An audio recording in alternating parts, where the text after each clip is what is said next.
امریکی صدر Joe Biden نے دفتر میں پہلے روز کئی ایگزیکٹو آرڈرز پر دستخط کیے۔ تصویر میں دیکھا جا سکتا ہے کہ میز کی ایک جانب نیلے رنگ کے ایگزیکٹو آرڈرز ہیں، جبکہ دوسری طرف ایک لکڑی کا باکس رکھا ہے۔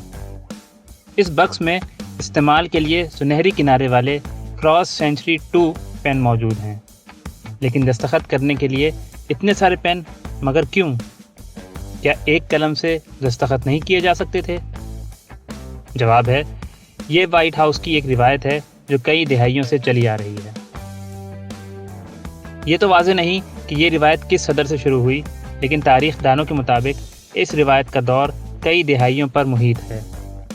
استعمال کے بعد قلموں کو اس آرڈر یا ایکٹ سے جڑے لوگوں کو بطور ایک تاریخی شے سپرد کر دیا جاتا ہے۔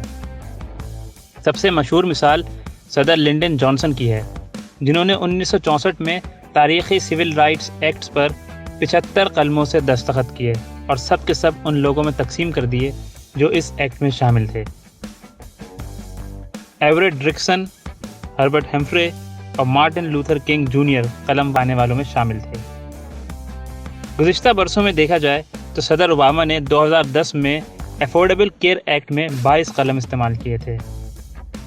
2009 میں صدر اوباما نے اپنے سب سے پہلے بل یعنی للی لیڈ بیٹر فیئر پے ایکٹ پر 7 قلم سے دستخط کیے اور بعد ازاں ان قلموں کو لیڈ بیٹر سمیت 7 لوگوں کو بطور تحفہ دے دیا۔